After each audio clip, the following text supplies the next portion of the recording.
Videos friend ಒಬ್ಬ ಪ್ರಜ್ವಲ್ ರೇವಣ್ಣ ಜೊತೆಲಿ ಫ್ರೆಂಡೇ ಕೊಟ್ಟಿದ್ದಾರೆ ಅಂತ ಹೇಳಿದ್ರು. ಪ್ರಜ್ವಲ್ ಯಾರು ಫ್ರೆಂಡು?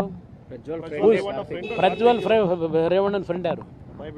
ಹಾಂ ಹೇಳಬೇಕಲ್ಲ. ಪ್ರಜ್ವಲ್ ರೇವಣ್ಣನ ಫ್ರೆಂಡ್ ಕೊಟ್ಟಿದ್ದಾರೆ.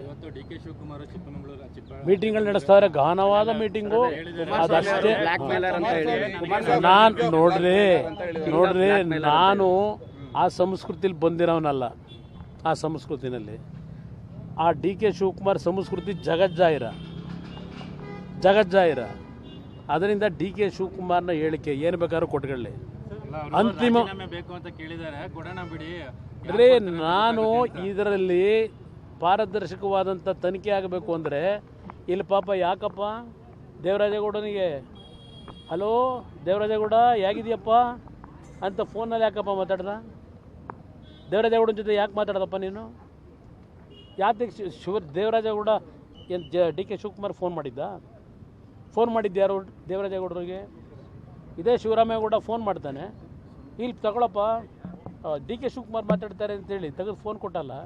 ಡಿ.ಕೆ. ಶಿವಕುಮಾರ್ ನಿನಗೇನಿತ್ತು ದೇವರಾಜೇಗೌಡನ ಹತ್ರ ಕೆಲಸ? ನಿನಗೇನಿತ್ತು? ಏನೇನು ಮಾತಾಡಿದೀಯ ಅದರಲ್ಲಿ?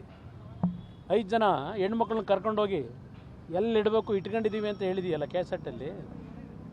ಇದಕ್ಕೆ ನೀನು ರಾಜೀನಾಮೆ ಕೇಳಿರೋದು ನಾನು. ಇದು ತನಿಖೆ ಸರಿಯಾದ ರೀತಿ ನಡೀಬೇಕಾದ್ರೆ ನಿಮ್ಮ ಮುಖ್ಯಮಂತ್ರಿಗೆ ಏನಾದ್ರು ಮಾನ ಮರ್ಯಾದೆ ಇದ್ದರೆ ಈ ಸರ್ಕಾರಕ್ಕೆ ಮೊದಲು ಯಾವ ರೀತಿ ತನಿಖೆ ನಡೀಬೇಕು.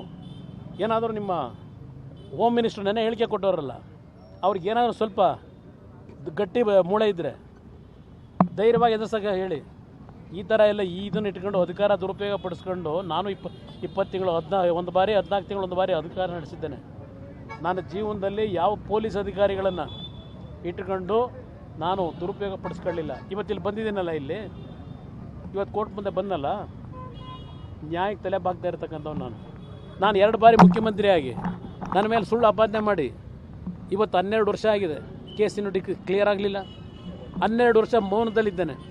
ಇವತ್ತು ಬಂದಲ್ಲ, ತಲೆ ಬಾಗಿ ಬಂದಿದ್ದೇನೆ. ನಾನು ಅಧಿಕಾರದಲ್ಲಿ ಇದ್ದಾಗ ಇವನ್ನೆಲ್ಲ ಕೇಸನ್ನ ಮುಚ್ಚಾಕಾಗ್ತಿರ್ಲಿಲ್ವ?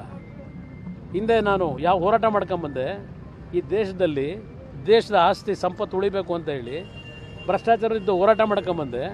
ಅದರ ಪ್ರತಿಫಲ ಇವತ್ತು ಈ ಕೋರ್ಟಿಗೆ ಬಂದಿರೋದು ನಾನು.